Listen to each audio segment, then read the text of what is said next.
कलाहांडी जिला भवानीपाटना रिस गाँठारे सभापति विजय कुमार होता एवं संपादक गिरिजा शंकर बाबूंक नेतृत्व में विवादीय वरिष्ठ नागरिक संघ तरफरु प्रतिवर्ष भली अष्टम वार्षिक उत्सव तथा वार्षिक साधारण सभा अनुष्ठित हो जाइछि। उक्त कार्यक्रम में साधारण संपादक वरिष्ठ नागरिक महासंघ राजकिशोर सामंतराय, सभापति पश्चिम ओडिशा वरिष्ठ नागरिक महासभा प्रोफेसर हटलू साहू, जिला सामाजिक सुरक्षा अधिकारी कलाहांडी दिनेश कुमार कौर उपस्थित थिबा बेले अनुष्ठानर उपदेष्टा कर्मकर्ता ब्लॉक समितिर प्रतिनिधि समेत सांबादिक बंधुगण उपस्थित थिले।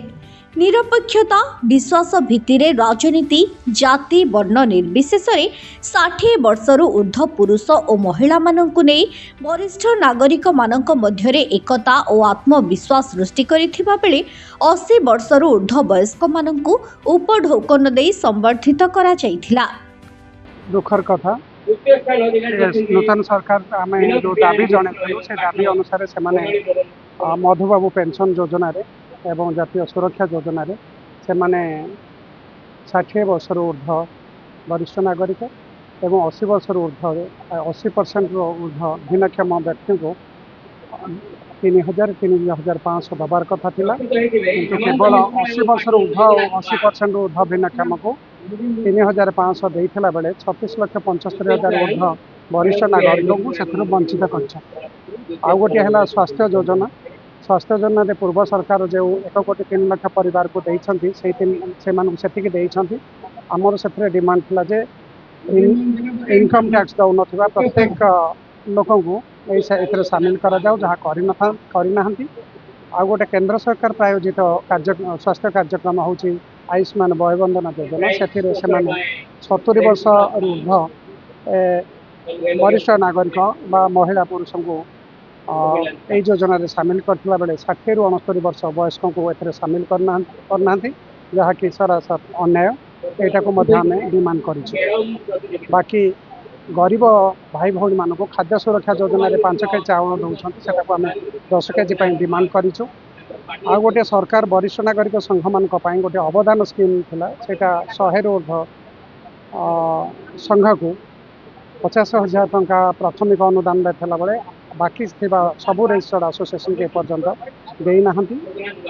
केंद्र सरकार 2020 रु रेलवे कंसेशन प्रत्याहार कर आम विभिन्न फोरम रे से कथा उठेछु से रेस्टोर करूना जहाँ को गोटे अद्भुत प्रकार जुक्ति करें क्षति हो वरिष्ठ नागरिक मान होती गोटे वल्नरेबल क्लास ऑफ पीपल से पर्यंत से व्यवस्था होना।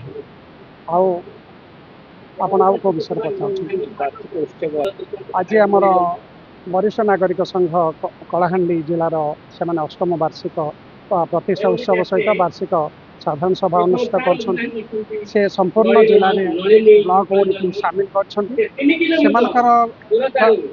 भाव विभिन्न कार्यक्रम कर सब कार्यक्रम सहित से सबुठ बड़ जिनस है आम सरकार जो संवैधानिक अधिकार देते जो नीतिगत अधिकार देते जो योजना गुड़िक कर तार सुफल से मिल पारना जिते आम आमर पॉलिटिकल रिप्रेजेंटेटिव को निमंत्रण करूँ एसबू जनवा दरकार जे आमर जो अधिकार तुम्हें देच से अधिकार गुड़िक कार्यकारी करा जाए। आप उदाहरण दे कहि माता पिता भरण पोषण आईन से उपजिलापाल निष्पत्ति रही गोटे ट्राब्यूनाल रही से ट्राब्यूनाल जो वरिष्ठ नागरिक पिला द्वारा अवहेलित होती से ट्रिब्यूनाल को जीवे 90 दिन भितर यहाँ समाधान हम किंतु ए दिगरे कौन कार्यानुष्ठान होनी एवं आम कथा दाबी जनना पर सरकार गोटे सर्कुलर करमती कार्यकारी करा सबुठ बड़ कथा।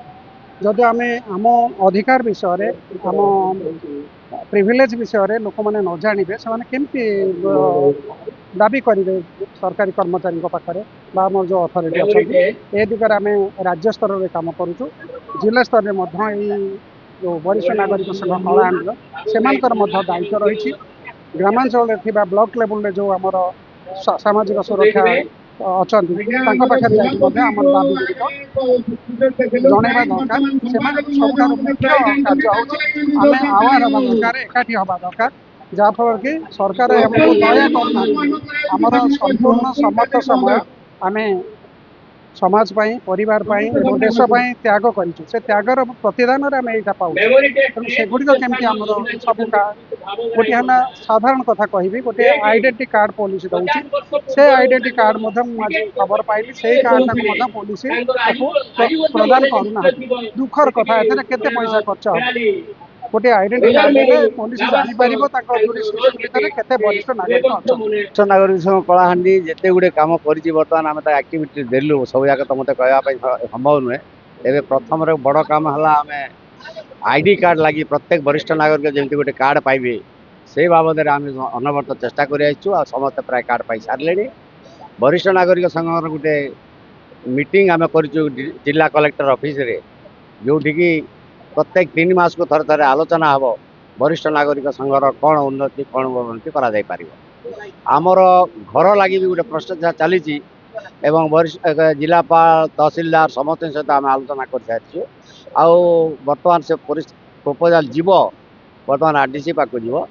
ତେଣୁ ଆମେ ଆଶା କରୁଛୁ ଯେ 6 ମାସ ଭିତରେ ଆମେ ଆମର ନିଜସ୍ୱ ଘର ଗୋଟେ ପାଇଯିବୁ, ଯେଉଁଥିରେ କି ଆମର ମେମ୍ବର୍ସ ମାନଙ୍କର ରିକ୍ରିଏସନ୍, ତାଙ୍କର ଖେଳ କୁଦ, ସବୁ ପ୍ରକାର ଇନଡୋର ଗେମ୍ସ, ସବୁ ପ୍ରକାର ସୁବିଧା ସେମାନେ ପାଇପାରିବେ। ନାଇଁ, ବରିଷ୍ଠ ନାଗରିକଙ୍କର କୌଣସି ତାଲିକା ସରକାରଙ୍କ ପାଖରେ ବର୍ତ୍ତମାନ କଳାହାଣ୍ଡି ଜିଲ୍ଲାର ନାହିଁ। କିନ୍ତୁ ଆମେ ପ୍ରତ୍ୟେକ ବ୍ଲକରେ ଯେଉଁ ଆଇଡି କାର୍ଡ ଗଠନ କରୁଛୁ ଏବଂ ବର୍ତ୍ତମାନ ଡିଷ୍ଟ୍ରିକ୍ଟ ହେଡକ୍ୱାର୍ଟର ଯେତିକି ଆଇଡି କାର୍ଡ ଦିଆଯାଉଛି, ଆଉ ଆଶା କରାଯାଉଛି ଯେ ୱିଦିନ୍ 6 ମାସ ଆମେ ପୁରା ଗୋଟେ ସାଧାରଣତଃ ଲିଷ୍ଟ ପାଇଯିବୁ। ଇଭିନ୍ ଆମର BPL ଶ୍ରେଣୀ, ଆର୍ଥିକ ଦୁର୍ବଳ ଶ୍ରେଣୀ, ସେମାନେ